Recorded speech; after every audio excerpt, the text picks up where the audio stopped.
Yo, what's good? Mr. Napalm. What's good, bro?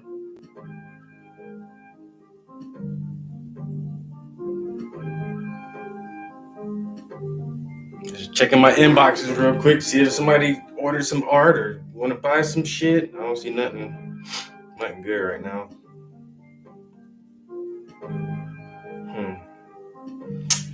Run through these emails real quick. Trash.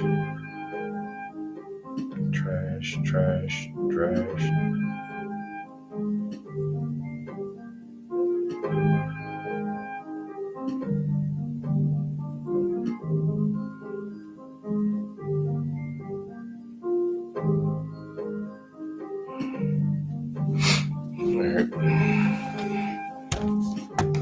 Damn, that paint look good, bro.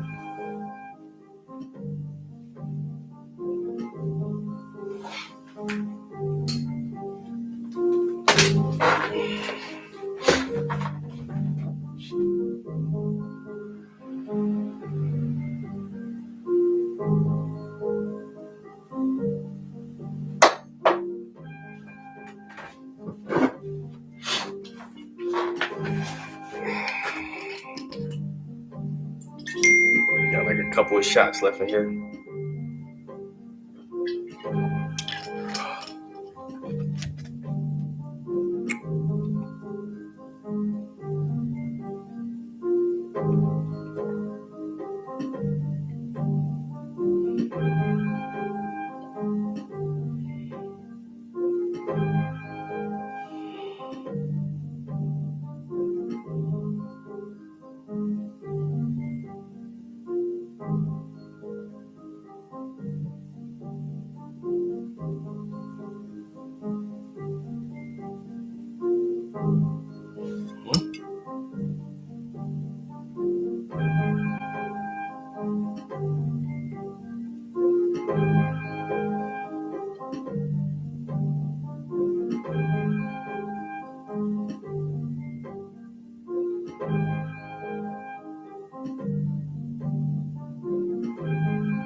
Nice. Hi.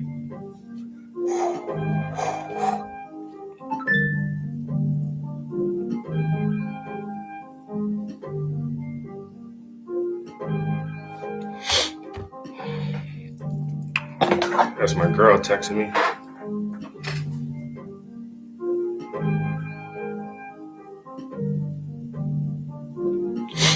I know that's right. Australia like a damn near a day ahead of us. They're like 18 hours ahead or some shit. Like 16 or 18 hours. It's almost a whole day.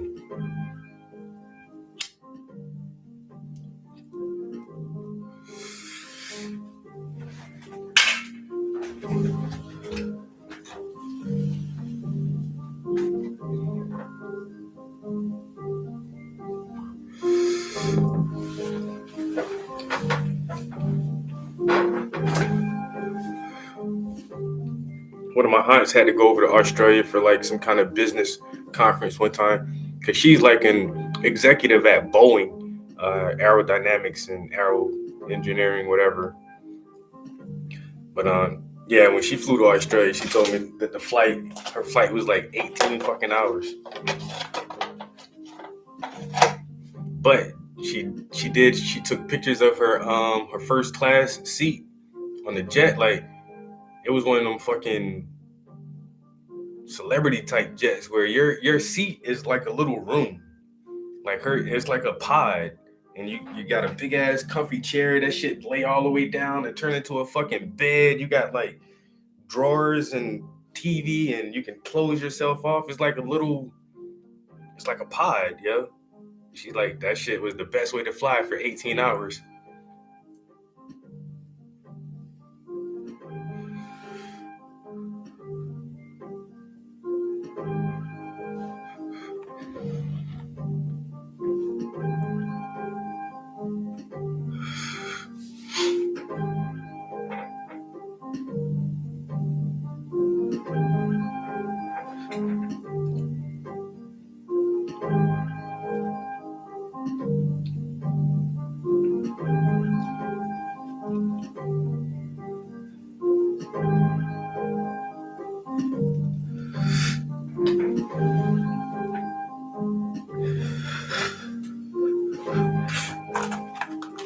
I ain't really got shit to talk about today. It just been a pretty average, normal day. Oh, I do have 2 events this week. So on Friday I have an art show. Yo, the other day, bro. So I hung my show on Sunday, and I've never displayed at this gallery before, and I don't know a lot of people in that area because it's kind of like out the way. It's like it's not the suburbs, but it's like basically it's like the ritzy area, and just the area alone. When you tell people, oh, that place, they're like, oh, that's where the money is at. That's where the rich people live, up in that area. And so I'm gonna have a show out there, and the guy who was the curator at the gallery to help hang the show, he just gave me like this weird vibe, and it's hard to place my finger on it. It didn't really seem like it definitely wasn't racism, not that I can detect, but it was some kind of vibe there where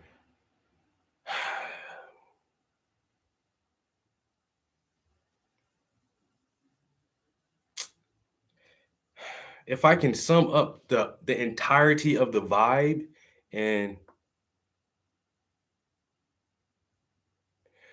if I can sum up the entirety of the vibe the guy gave me and like the conversation we had, it almost felt like he said to me, "Ah, look here, you little young up and coming artist. You should be happy and lucky that we're even letting you show here." That's kind of the vibe I get. Like like I'm a real outsider type shit. And and like I said, this is the same organization that awarded me my grant last year. And when I went to go, facts, bro, that's what, yo, because he's an artist, uh, a collegiately trained artist, and he's an older gentleman. So he's been doing this for a long time. He said he has owned a studio for 20 years. I ain't even been painting for 20 years. You know what I'm saying? 20 years ago, I was 20. And so he's been at it for a long time. And like I say, it's this offset community that's out the way. So people in that area know each other, and he's probably one of the best artists around there, or he knows all the artists and everything. And then I step in with shit that look like this, and they're like, hmm. So that happened on Sunday. And then today, I got a message via Instagram from this lady. And so last year when I won the award and I went to go sign all the paperwork and everything for it, the director showed me around the facility and showed me the gallery and said, "Hey, normally whoever is awarded the grant, we offer them the opportunity to have their own solo exhibit here in our space." And I'm like, "Hell yeah, I'll do that. I'll show here." And so when she was showing me the space last year, there was already an artist on display, and she explained to me, this lady was a local person, and but she lives somewhere else now, but they really support her art and everything, and so they had her exhibit up and in a gallery. If something has a red sticker on the name tag, that mean it's sold. Somebody purchased it already. And in her show, there was like at least three red tags that I saw.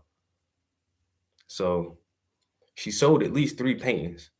And it was like, okay, not really my style or my taste, but it was all right. And so that was last year, just walking around seeing the place.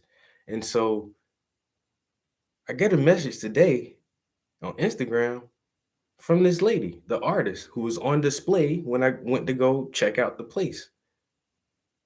And I'm like, I don't know you. I've never met you. The only thing we have in common is that we are, housing art in the same gallery. And so she said,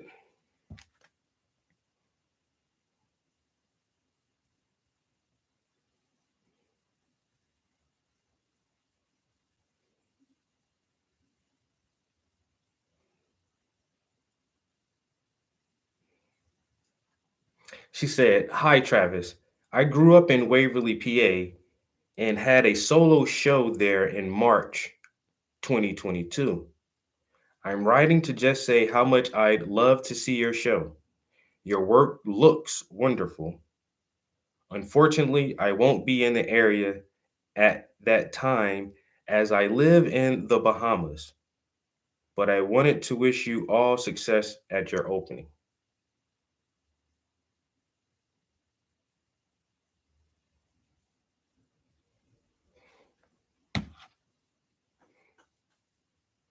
And now my thing is, if you want to wish me success and congratulate me, just focus on that. But she's all like, "I had a show there last year and I would be there, but I live in the Bahamas." It's like, lady, are you trying to flex on me? Because you already had a show there. And even though you don't even live in PA, you live in the tropical Bahamas. So I'm not sure. Like it's weird. Your art looks, what did she say? Your art looks amazing or looks your work looks wonderful.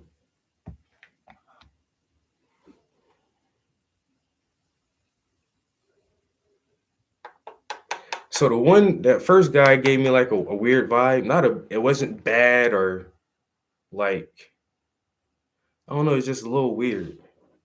And then now this message gives me like a little weird vibe too.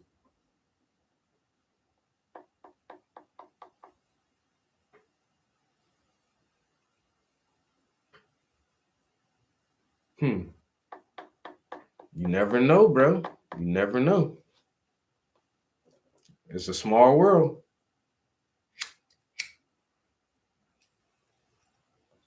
It's a small world, homie.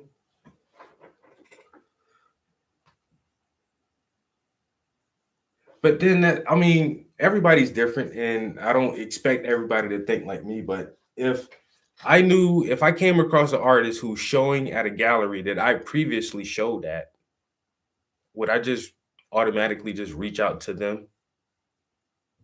"Hey, what's up? I see you're having the show."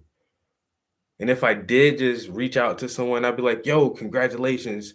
I hope everything goes well, man." I'm not going to be like, oh, I had a show there, and but I live here, and uh, I mean, what does that information like give to me? What should I get from that? But at the same time, she might be just a beautiful human being and just really just wanted to reach out, and motivate me, which is cool. It just be the word selection sometimes. I don't know.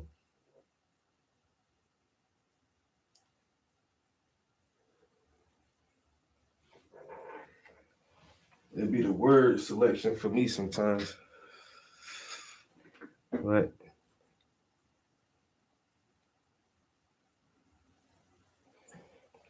once again, everybody ain't gonna think the same way or speak or use the same words. So I'm gonna just take it with a grain of salt. I'm gonna go out there Friday. I pretty much know for a fact that I'll probably be the only black person in attendance, which is always awkward. But it is what it is, you know. And yo, Juice. If I get too many weird vibes from people or too many weird questions or if the conversation goes in the awkward direction, I'm just gonna bounce. I'm not even lying, bro. I'm not gonna stick around if people gonna treat me like an outcast or oddball or which is almost inevitable. And that's the one thing too that I realize about most white people is they don't feel that unease or that sense of uncomfortability because since this area is so homogenous, they don't have the same experiences. And just the simple experience of being the only person of an ethnic group in a room full of other people. Like that shit is weird. But it happens to me all the time. And that's just where I live at and the type of shit that I'm into. I'm really big into the arts. There's not a lot of black people in the arts as big as I am. And so you just have to be around people who are in the arts. And so, yo, Shaman, what up, what up, what up, what up, what up, what up, what up? And so like these people have never experienced that shit where you're the only white person in a room full of black people for hours. I don't think any white person I know right now who lives in this area can say that shit. Now, one of my best friends, this motherfucker white, just a white guy, but he has been the only odd man out countless times with my family because he come through like family. And when I was living down south and this motherfucker come through the hood and hang out with me, it just be a house full of niggas and a white homie. And he comfortable with that shit and he cool with that shit. And he understands like that dynamic of, you're the only one here who looks like you. But these people up here, most white people don't experience that shit and they don't know how uncomfortable that shit can be sometimes.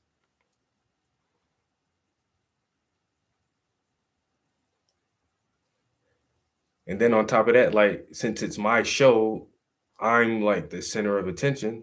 And so of course people are gonna always want to like have conversations and ask questions. And most of the time, like in group settings like that where I'm the only one, it turns into a whole session of let's ask the black guy, because they're in a comfortable space now. And I seem like a reasonable, logical person who can have a decent conversation. And so they're gonna like test a lot of questions that they always want to ask a black person, but they don't know black people and they don't hang around black people and they don't be around black people. So when they get into these places, like, oh, let's ask the black guy. Well, what do you think about Obama? Well, what do you think about reparations? Well, what do you think about police brutality? Well, what do you think about all black people being Democrats?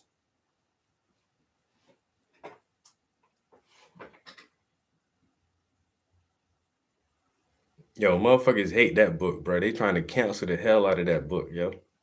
So bad. Motherfuckers don't like that shit.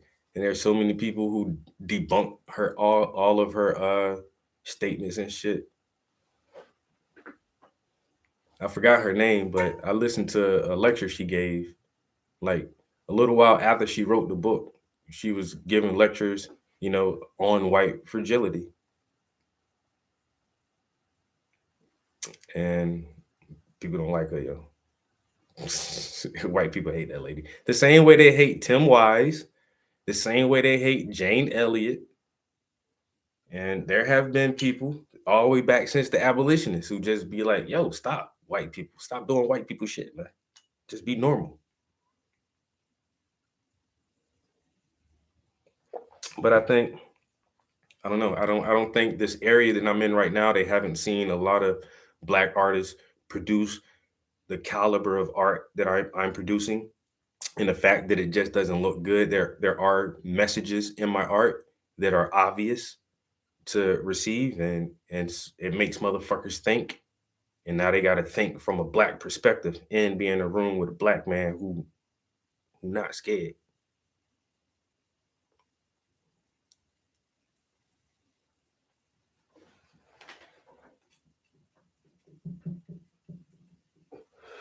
So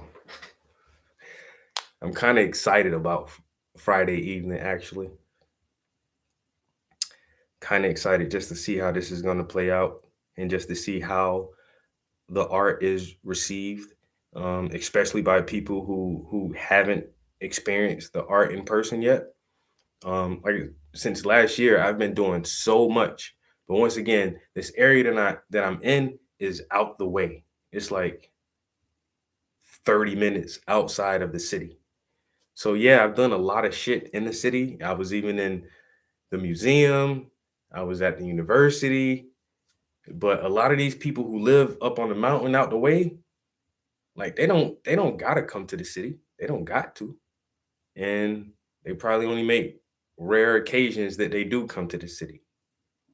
And so I can imagine that even though I had such a high level of visibility last year through all the interviews, the articles, the shows and events, podcasts, I can imagine that at this show on Friday, there will still be people who are not aware of me or my art. And that's cool because I'm not some super famous artist. I'm local famous. But I'm once again, I'm just really anxious to see people who haven't seen my art, especially those people, because it's like a little artsy community. There's a lot of artists out that way, but it's all good. They gonna know who I am now. That's all that matters. They gonna know who I am now. You're the test subject, bro. They gonna know Mr. Prince from this day forth, because y'all already know. I do this shit. I put time into this shit. I put passion and love and patience into this shit. I got time in this shit. So I'm at the point now where I don't feel like nobody can hate on my art. It might not be your thing. You might not like the imagery or the message, but you can't say it's bad art. You know what I'm saying? My shit legit. And we'll see how this goes. But like I said, the lady messaged me from the Bahamas. Okay, miss. I see you trying to reach out to the kid. Extend your hand. That's what's up. Appreciate it. We'll see how things go on Friday. And then Saturday, I'm going to do an event at an elementary school, which is just like a, a free to the public family event where it's like a bunch of kid activities. And so I'll be out there Saturday from noon until 4 playing around with the kids and shit. They're talking about it's supposed to rain or whatever, but they didn't want to change the date. So we're still going to go ahead with it, and do as much as we can. And, if we do get rained out, so be it. But we're still going to try to make it work for Saturday. Yeah, they need to know, bro. They need to know. It's all good. By the time if I when I move from PA, motherfuckers gonna know me in Pennsylvania at least. If motherfuckers don't know me nowhere else, motherfuckers will know me here in PA. Because like when I really got serious with the arts, This is where I've been at like the whole time. Like I never was serious with the art. Well, in Virginia, but I was only there for a couple years. In Virginia is where I really got serious with the shit. That's when I realized like this is my talent. This is what I'm good at. Just do it. Just do that. You know, stop trying to be a rapper. Stop trying to be all this other shit. Just focus on the one thing that you're good at. And I figured that shit out when I was in Virginia. But I've already been here for fucking 12, 13 years. And in that time frame, like I've done most of my work in PA. I'm just really just trying to get into Philly, the major cities. I need to get into Philly and Pittsburgh, and I need to get somewhere in New York. And then I already know like my name would just ring bells around this shit. I need to come up with some cool ideas though, man. I need newer, better ideas, some more content. I'm working hard on that shit, and I don't be trying to force that shit because I don't want it to be like cliche. I just want like cool ideas to come to me, and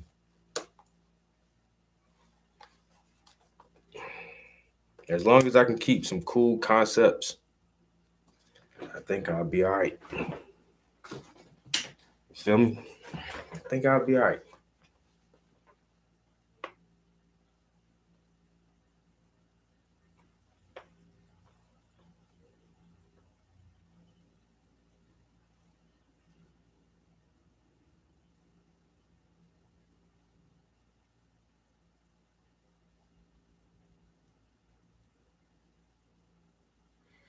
Yep. What about art shows in Philly? And I hear what you're saying, Shaman. Yep. But I be talking to people in Philly, man. I done talked to a couple of people over the years, and nobody really gave me a full invitation. Like, yo, come show. You know what I'm saying? And the last thing that I had was somebody offered me a chance to rent out. Like it was a small space, but it was a nice space. Like where I'm at, the space that I'm in now, where I'm gonna be showing this Friday, it's probably just a little bit bigger than this room, bro.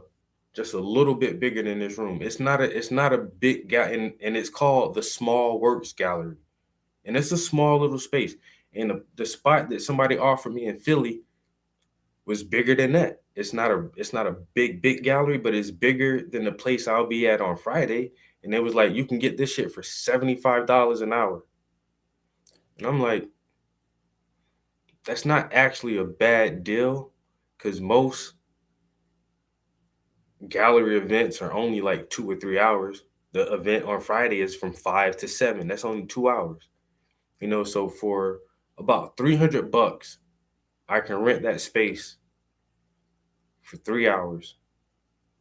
But then I would have to do a month of promotion, at least a month of promotion in advance. I would have to travel back and forth to deliver the art, um, set up any kind of refreshments, and then if there would be a cover charge, which most people aren't going to pay to see art unless it's in a major gallery or museum. Just like some pop up shit like that, motherfuckers not gonna pay to come in there. And then on top of that, at a pop up event, people aren't gonna necessarily be ready to spend $4 or $5,000 for a painting.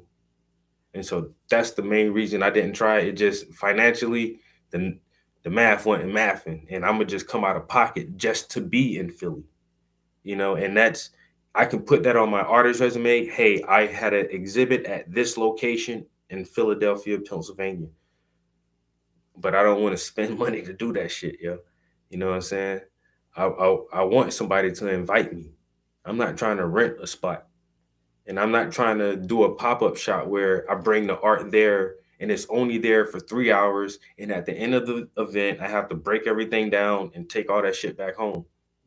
Nah, I need to have a show, and most shows last for a month, at least a month, where I can have dozens, if not hundreds, of people in and out throughout the month instead of just trying to pull as many people as I can in one night for a 3 hour session. and my name ain't big enough like that yet. Where I feel like people just hear, "Oh, Travis Prince. Oh, I gotta go see that." Like niggas in Philly don't know me.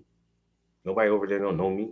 But if I can get in a gallery, people may know the gallery. Oh, the number one spotlight gallery. Oh, they got a new artist this month. Or the Philly National Gallery. Oh, they got a new artist this month. And then people go out to see that and then learn me that way.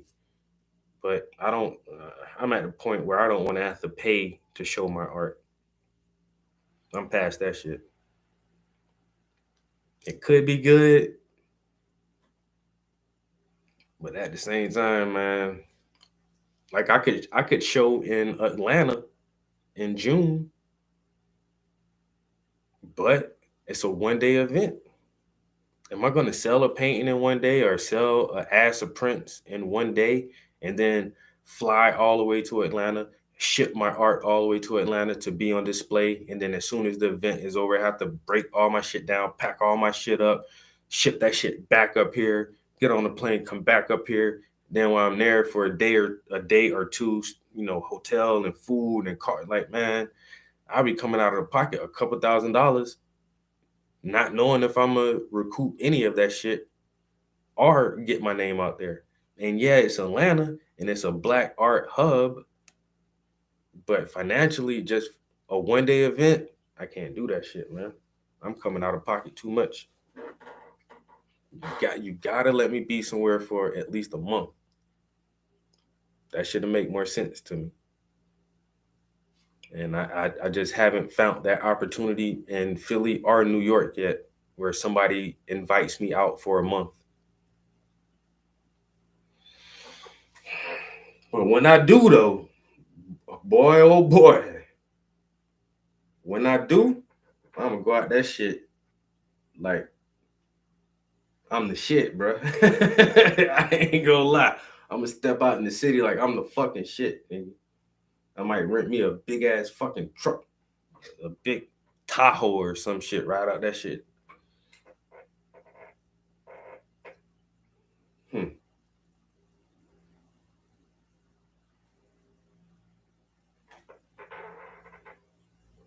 And that was it.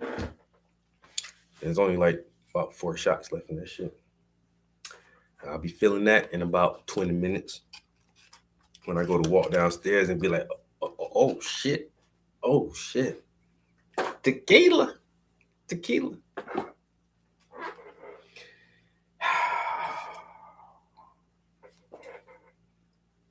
This beat right here is so mellow.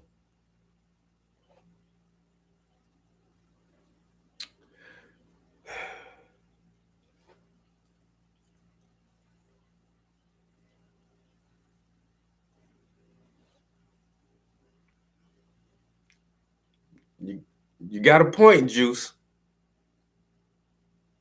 You got a point.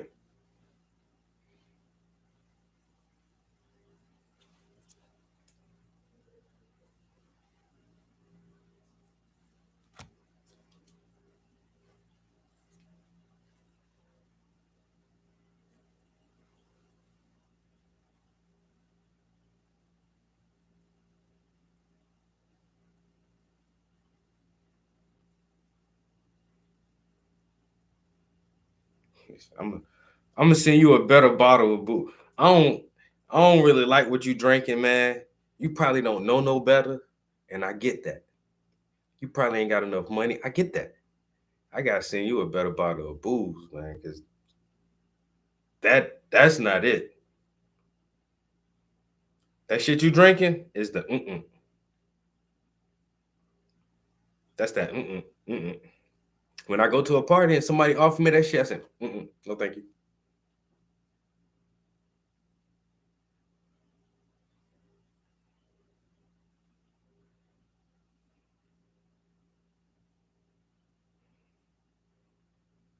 I ain't gonna say you hurt my feelings, but I hear you.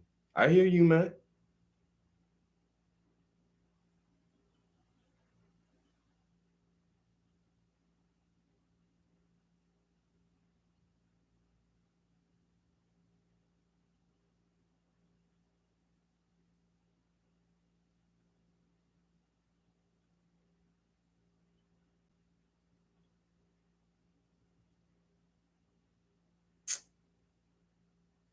Yeah, I'm trying to find this shit right here, yo. Damn, where the fuck that shit at?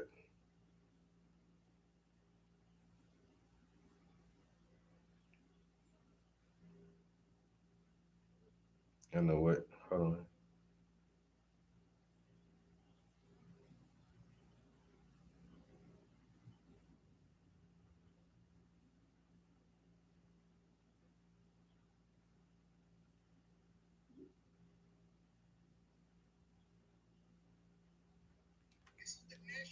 For domestic violence. Your Uncle Lester brought his wife Linda. They've been married 35 years, been hating each other for 34. After 3 cups of this, she's gonna be every fat bitch in the book. He gonna be talking to her like Mike was doing Sheila and Why Did I Get Married, making it uncomfortable for everybody. If you see the Don Julio, you're in for a good time. And that means you got respectable family members that got some class, some etiquette, and they know how to party.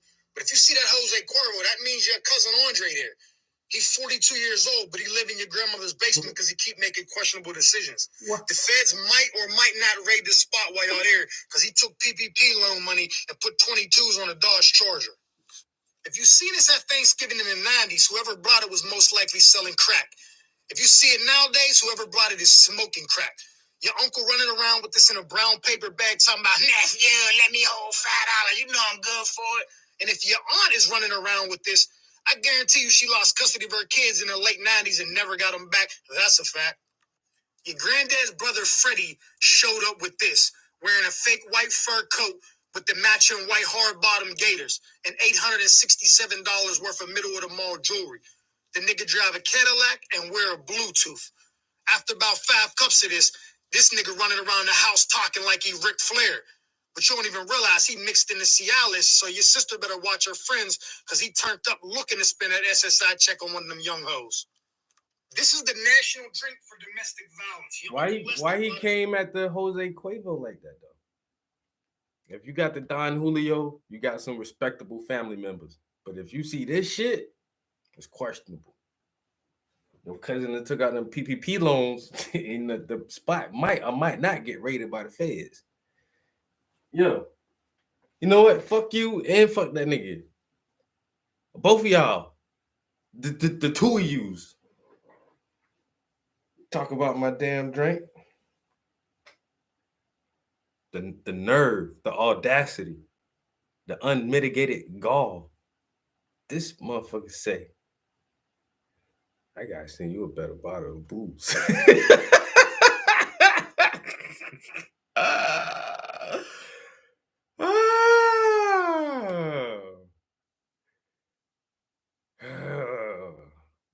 Fuck y'all niggas, man. I feel good. I feel good right now. $20. $20, nigga. Yo, I had that. I had that one time just cause you drank that shit. Let me see what the fuck motherfucking goddamn this thing you talking about. Puff don't know what he doing. I sipped that shit. Oh, had to smell that motherfucker. Whoa, this that Woodruff? That shit kind of hit, boy. Not the Rolling Rock, man. You wouldn't catch me dead drinking the Rolling Rock. You say you gotta send me a better bottle of boo. What would you send me? Right off the top, your first choice.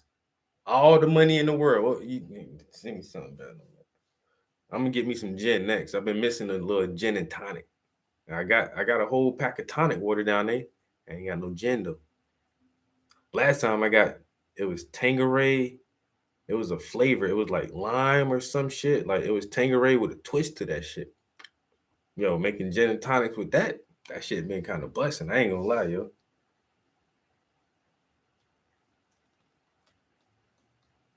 Casamigos Miss Call. I've heard of that shit, yo. Hibiki? Hibiki? Japanese Scotch whiskey? Yo, I saved this real because, bro, I was so drunk this night. I can't remember exactly where I was at or who I was with. I almost think I know who I was with that night.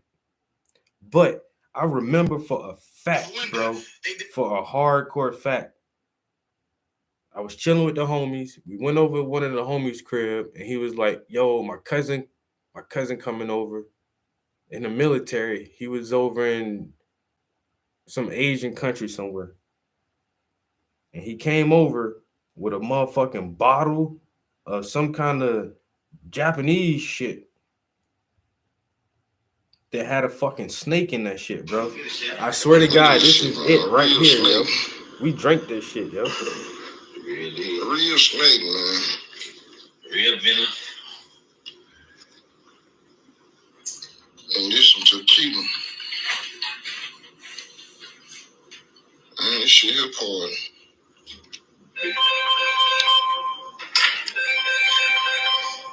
Yo, I had that shit one time before, bro. I was a fucking teenager, yo. I was like 18 because I was still in South Carolina, yo. I had to be like 18 or 19, yo. I still remember that shit. And we drank all the fucking liquor. And then, yo, the motherfucker fished the snake out that shit, yo, and bit a little piece. It's like, yo, you gotta bite a piece of the snake. I ain't biting that shit, man. I ain't eating that fucking snake out that shit, nigga. Are you crazy?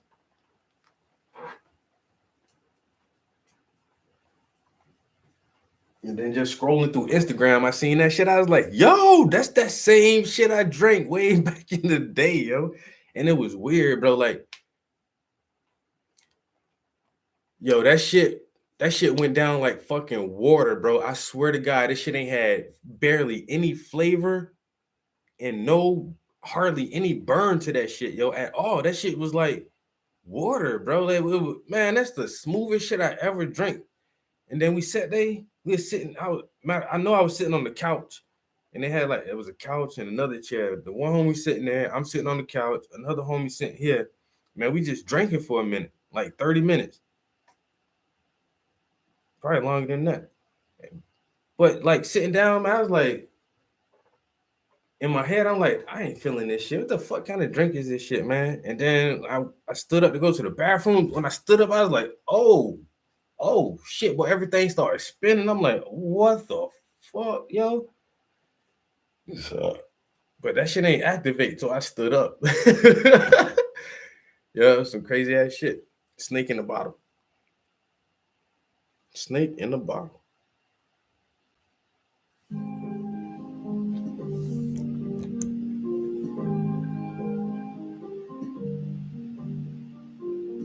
Tiger Bone.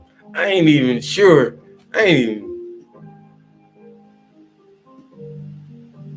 Tiger Bone. I think I heard of that shit.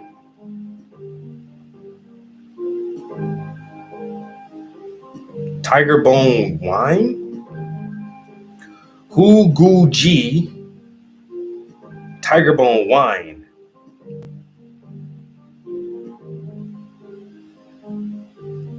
Tiger Bone is probably the most well-known herbal wine in the world and has been used for centuries by traditional Chinese.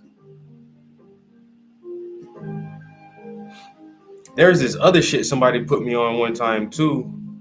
It was called Magnum Tonic. That shit come in a little shot bottle, yo. And it's like some herbal shit, but that shit supposed to be for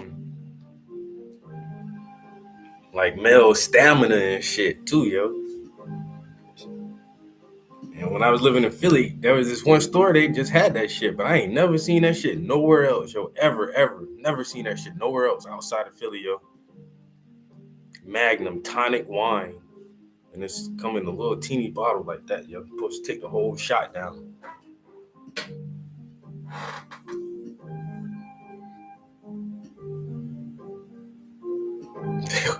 What you talking about, Willis?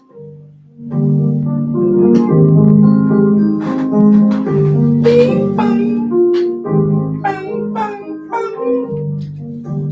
Ba-da-da, ding, ding, ding. Yeah.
Nah, it's the same feet.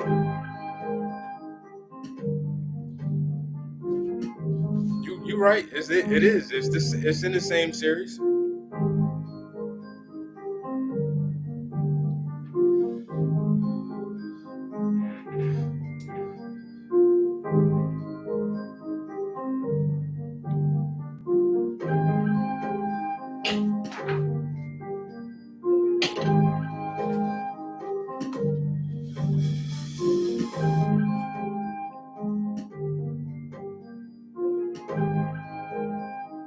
Hell, my girl, the only person that was ever willing to model this thing for me. I'd asked several other women, like, yo, take a picture of your feet. And they like, nah, nigga. That shit is creepy. I've asked, like I said, I've asked women before, even before I started dating my girl, like I wanted to do this shit like years ago. And nobody never wanted to do it for me. So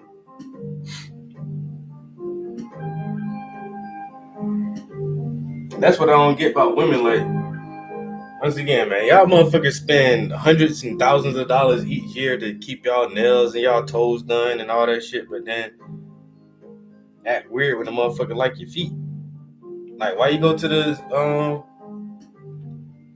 nail salon and get these motherfuckers $80 to scrub your feet and polish your nails and do all this shit, and you get designs and French tips and all that shit? Like, yo, I like that shit.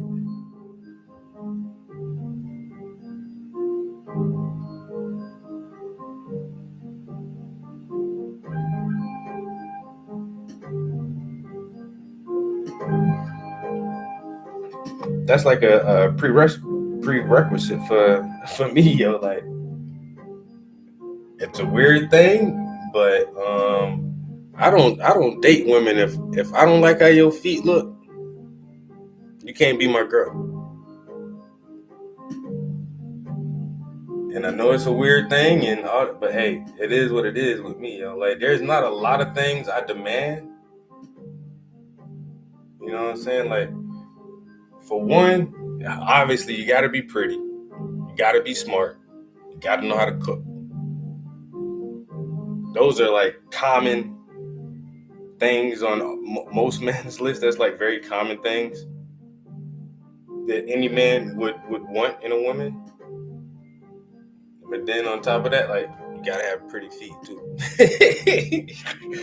I'm like Eddie Murphy and Boomerang, bro. Just like Eddie Murphy and Boomerang.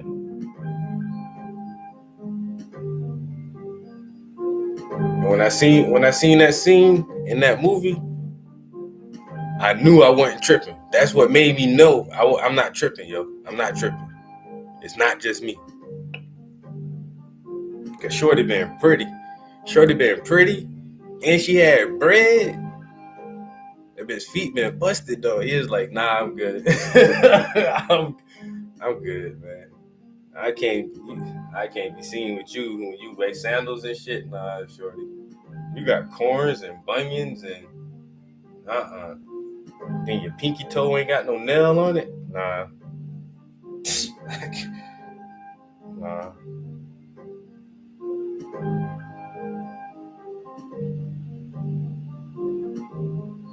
And I swear, there's like my wifey. Yo, there's a few chicks who I stopped fucking with, and they don't really know why.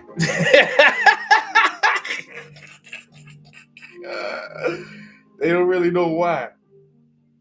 I don't like your feet, girl.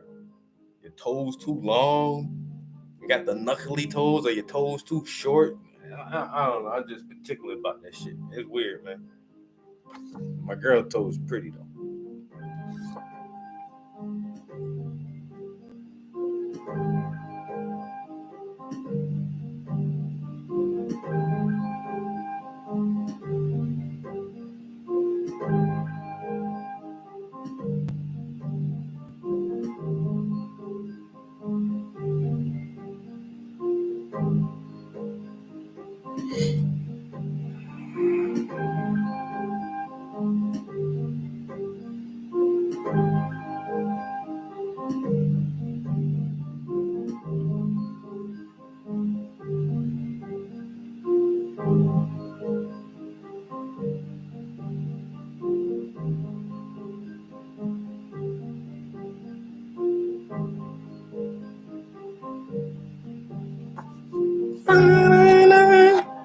I love this beat, bro. Not the gelato. My thing is, you gotta smoke.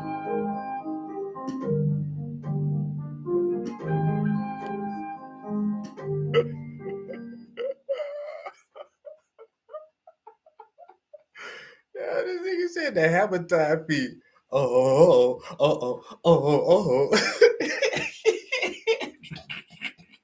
Stop. Hamilton. Nah, bitch. Put your shoes back on. I'll let you later.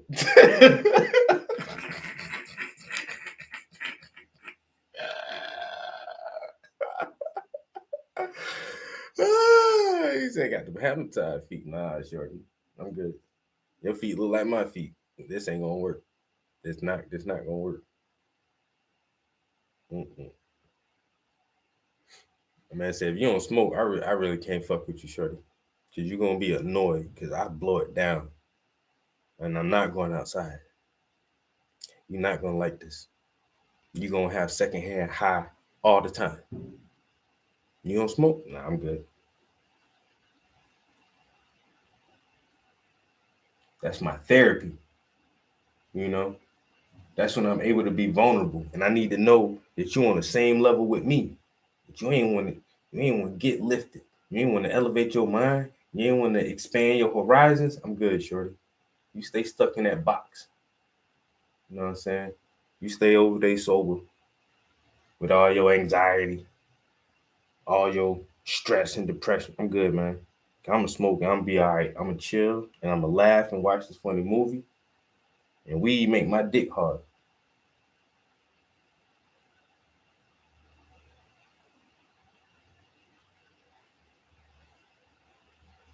Yo, what's good with baby girl? You know, the pretty one. I passed this bitch the joint. She talking about, nah, she good. I was like, what? She's like, I don't smoke that shit. I dropped that bitch off. I ain't even waiting for her to get in the house. As soon as she got out the car and closed the door, I drove off. Come on, she don't smoke.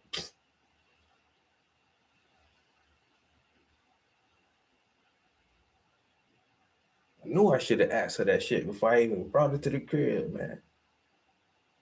Nah. Fuck these bitches, man.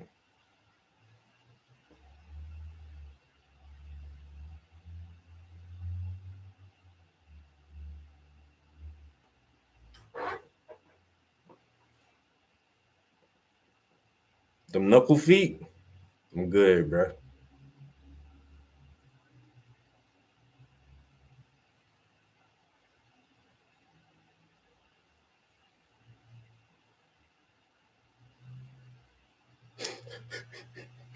I don't want to be with knuckles.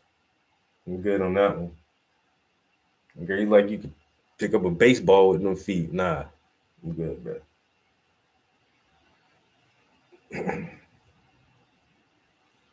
Had them cute little angel toes. That's what I'm talking about. Cute little toes. Keep them toenails painted up, girl.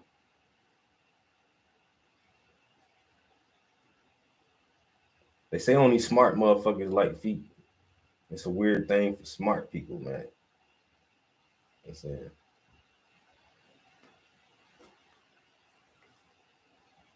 Whoa, bruh. I almost dropped that damn brush.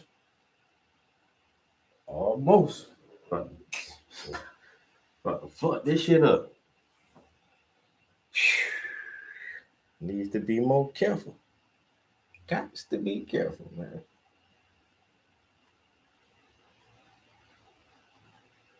Friday. Brand new exhibit. Same old art. I got one new painting in that shit, and I got two old ass paintings from like 6-7 years ago. It's all good though. I say, man, I've been so busy last year. Y'all showed so much art. I ain't got a lot of new shit to show. Y'all get what y'all get, my guys. That's why I'm in here now trying to hump to get this new shit done. And I've been trying to save a lot of my stuff for my show in December.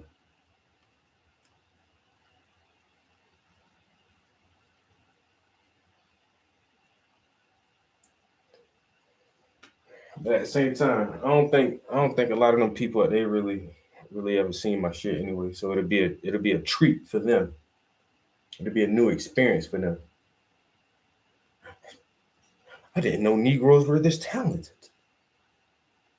I feel some type of way. I don't know exactly the emotions I'm experiencing right now. Am I jealous? Yeah, this feels like jealousy. Why? Why does this art make me feel these emotions?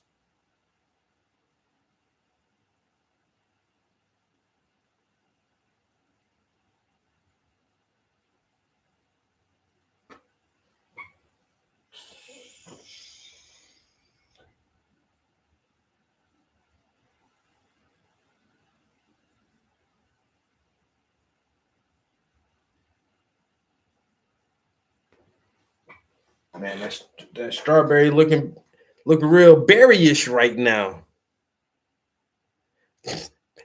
Show me the money.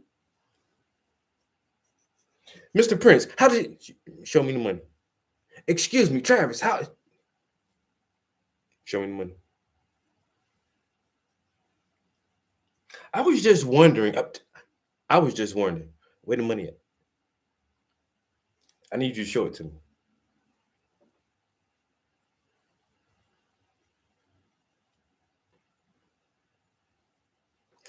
Thank you. Now, what were you saying? Oh yeah. Yeah, right. Yeah. Oh, yeah.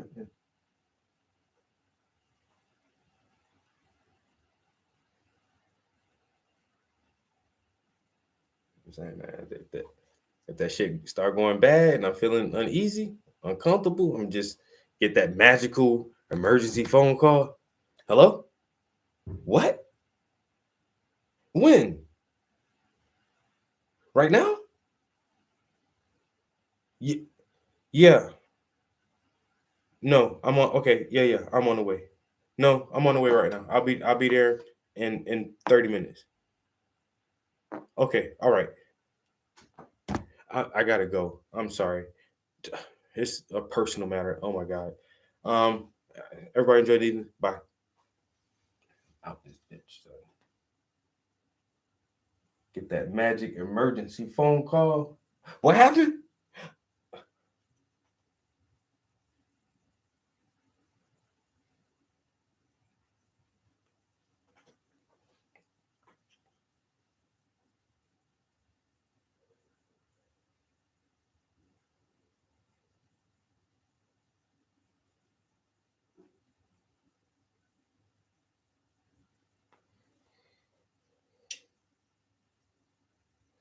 Yeah. Motherfucker turned into a good ass actor when they don't want to be some way.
Yo. You know, I'm gonna drink that shit with you, bro. Right here. Go ahead.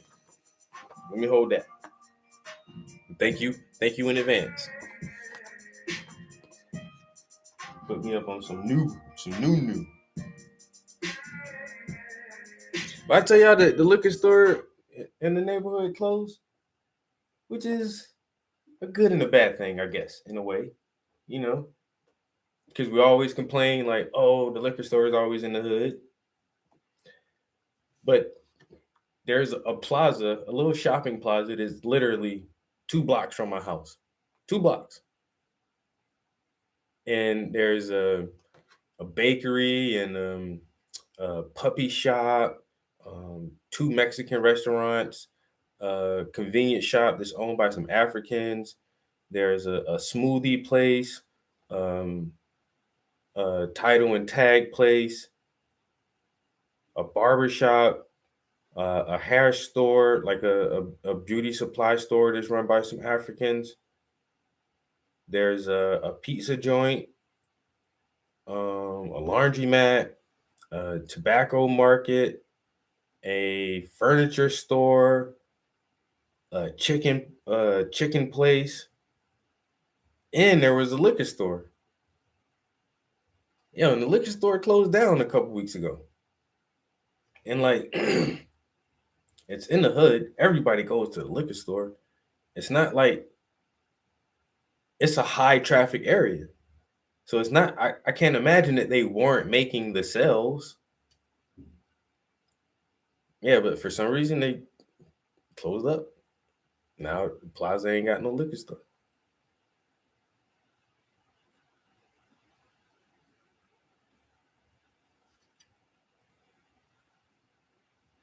Yeah, and I try to be that person who I drink responsibly. I don't really ever get drunk. I don't like drinking and driving or anything. I go to the liquor store, I get my little drink, I come home, I sit in the studio, I drink with you guys. You know what I'm saying? Have a little beer, have my shit at home, you know. But I don't know why. Now I gotta go I gotta drive like 7 miles. It's like 7. I think the closest liquor store is like 7 miles. Oh no, there is one closer than that. There's one that's like 4 miles, which isn't far. It's like maybe a 10-minute drive. Maybe 10 minutes to get to the next closest one. But it's like, damn, I had one that was literally 2 blocks away. I could be that. I could be there in a minute. I could be to the liquor store in a fucking minute. Now I gotta drive 10 minutes to go get my spirits. And I don't understand why. Once again, it's not like y'all motherfuckers weren't making money. I know this place was bringing in hella bread. So much bread that when COVID hit and they closed down everything, yo, the liquor store had to board up their windows because they were scared that motherfuckers gonna break in that bitch, yo. Yo, they boarded the liquor store up. Smart move, Mr. Business Owner. Smart move. I'm not saying that anybody will break into my liquor store, but I'm not going to take the chances either. I hope for the best, but I'm preparing for the worst. Oh, look at this. Amazing. Nobody broke into this shop. Fantastic. But I was ready, motherfuckers, just in case y'all try this shit. Because this place is in the hood.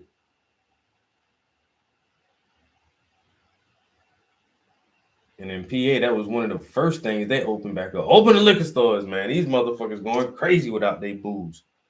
Let these motherfuckers self-medicate and calm the fuck down because they talking too much shit and doing too much, man. Let these motherfuckers go get drunk. Let them have their booze, man. Open the ABCs back up. That's why America really can't ever stop the drug trade of street level drugs because they know.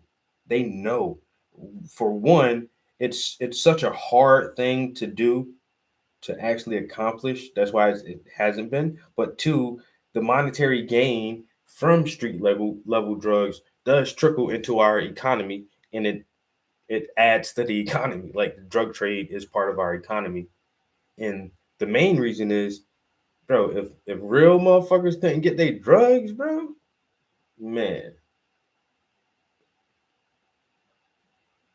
there'll be utter chaos in the world because most motherfuckers self-medicate against anxiety, depression, and their addiction is a way for them to deal with and tolerate the world as it is.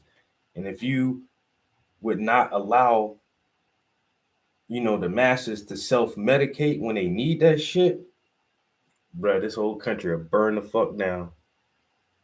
This country will burn the fuck down. You take heroin and cocaine and all that shit off the streets, this country will burn, bro. This shit will burn. I'm telling you now.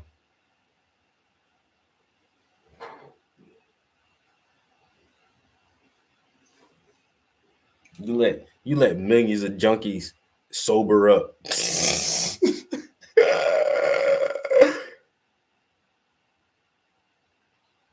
Weed shops on every corner. That's the new. We got control over this shit now. So now we're gonna put that shit in the hoods. Y'all had it here anyway. We got to get in on this market, man. Now, if you want to sell weed, you got to have a business license.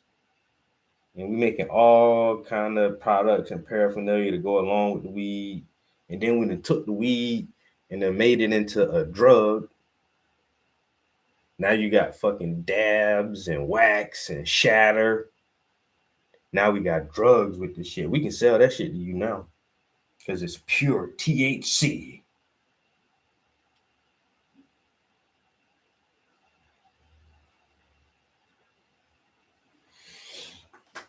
I gotta take a bathroom break.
Uzi, what it do?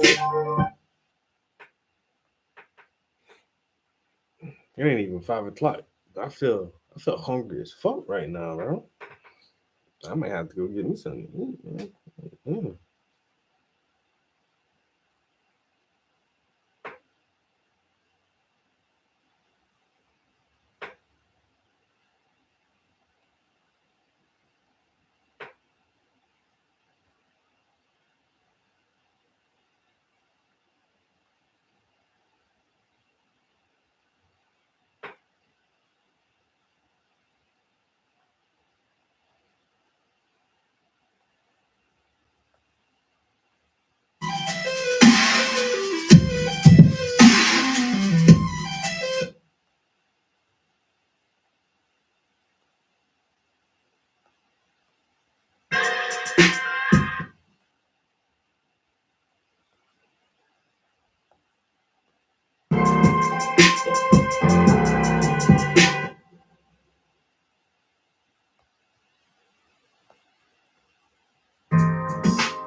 Why can't I remember which one this shit is, yo?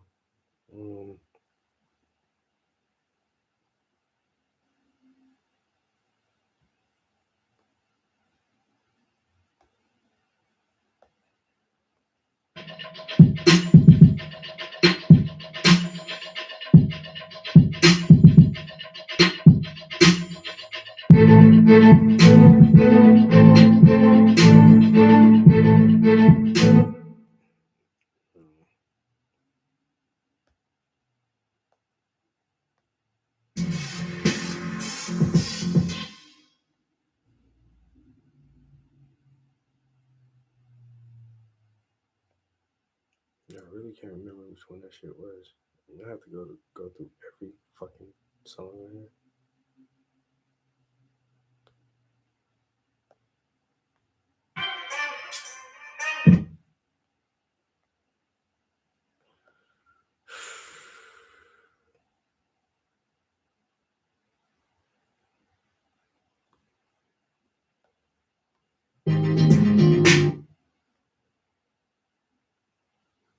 You know what? Screw it. I'm not even gonna look for the shit anymore. I'm gonna just play whatever this is. It's gonna play.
Now this man gotta perform surgery.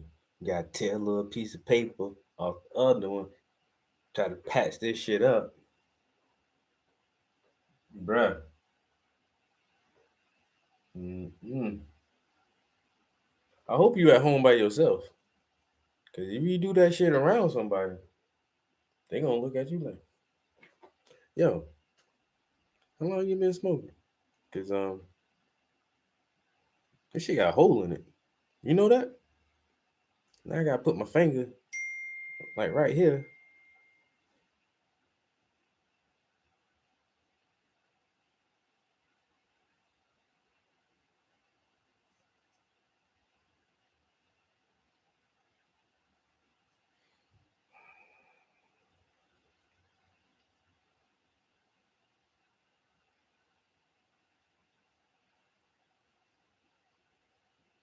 Yeah, bro.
Hmm.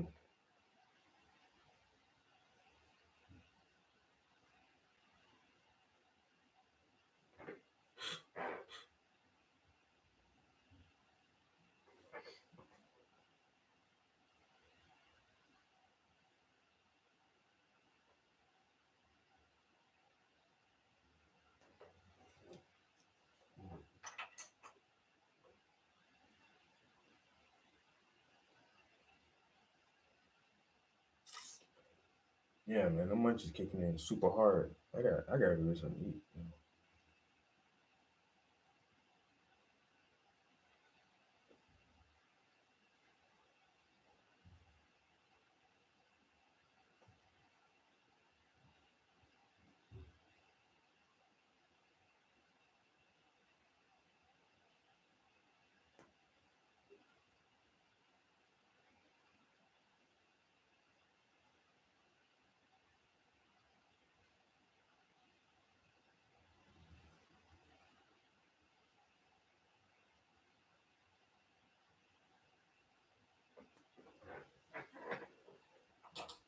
This berry looking pretty right about now.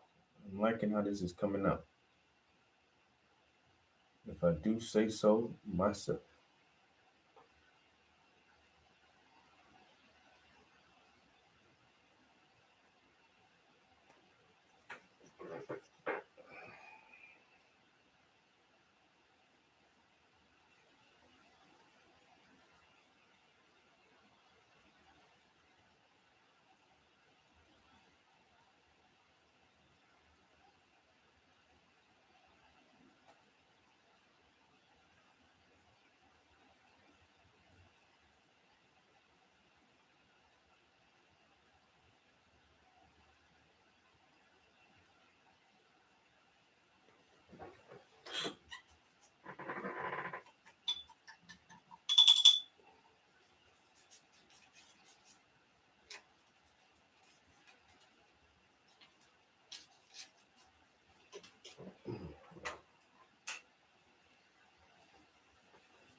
All right. I gotta go grab something to eat. My stomach is talking to me. We did get a good bit done on this berry though. Like most of the red and orange is done. I'm gonna be ready to hop into green on that one, but I'm gonna go down to the second, do this one, and get all the reds and everything filled in on there, and then I'll hop into the green for both of them. So I'm not switching back and forth between too many colors at one time. But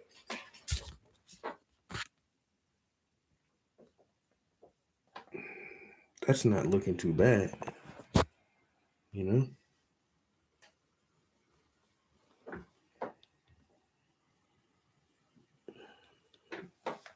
Looks like a strawberry to me.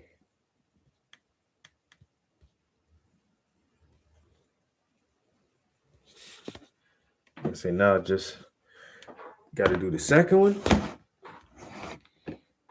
And then once again, I'm gonna really decide if I'm gonna put the tattoo there or not. Like I said, I really think the tattoo may distract from the strawberries, and I really want this to be the center point of the piece. So there's a chance I may not put it in there.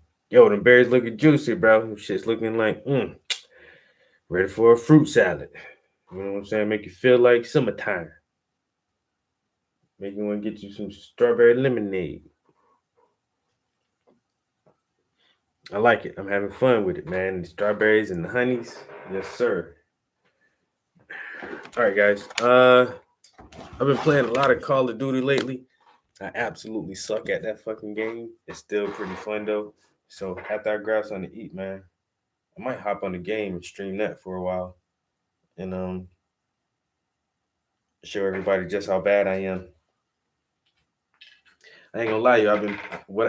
The way I've been testing myself on Call of Duty is I go into hardcore mode and then go into free for all, where it's no teams, everybody against everybody, and they put the top 3 players at the end of the match. It's not just one winner.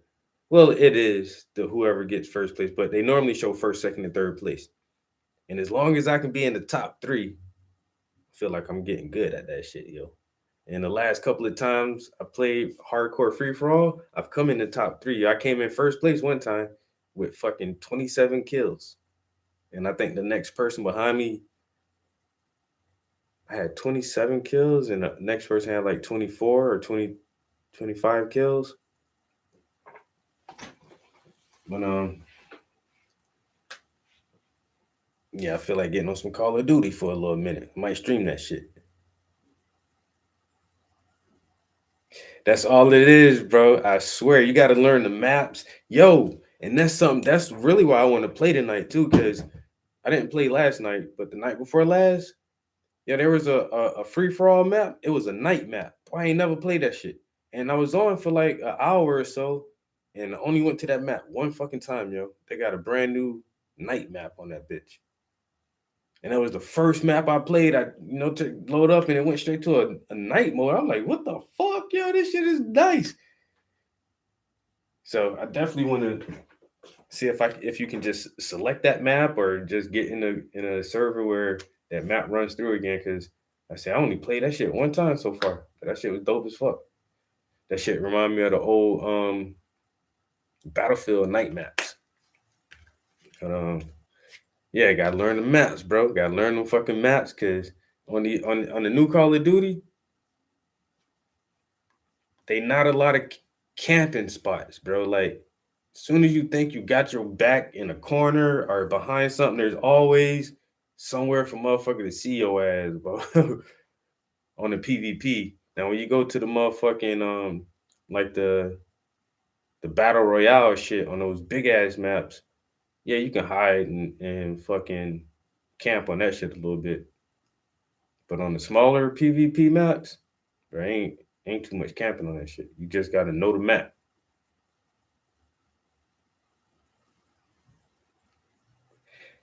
Yo, Blunt Mover say he loving that shit now after the 37 updates they done put on it and all the patches and everything. But Blunt said that shit is fun now. And I did. He told me that shit a couple weeks ago, and I hopped on and I played like 1 or 2 matches, and I stopped playing because I'm not good at that shit. Like just the different gun mechanics, the character runs at a different speed. They're basically the same kind of game, but they do play a little bit different. And I was just getting my ass handed to me too bad in fucking Battlefield. I was like, yo, I had to put too much time in that game to learn those maps and get back used to playing that shit. I'm just stick with Call of Duty for right now. I already got enough hours on that shit. All right, so that's what I'm about to do, man. I'm about to go eat me up some food real quick, turn the game on, hop on some Call of Duty. Like I said, I'll probably stream that shit for a little while if y'all boys. The main reason I haven't been streaming any of my games, I don't know what I did to my settings or what, but it seems like when I stream from the PS5,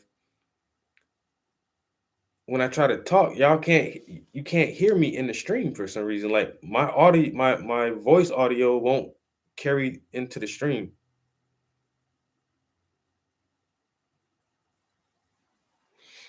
So that's the main reason I ain't really been streaming my no video game content like that. I can't even talk to you guys. But I don't know if it's because I do be hooking the VR up sometimes. I hook it up and unhook it, and I don't know if it's like something to do with having the VR system hooked up with the camera or what. But anyway, I'll catch y'all guys downstairs in a few minutes. Peace. How do I do this? Oh, in stream.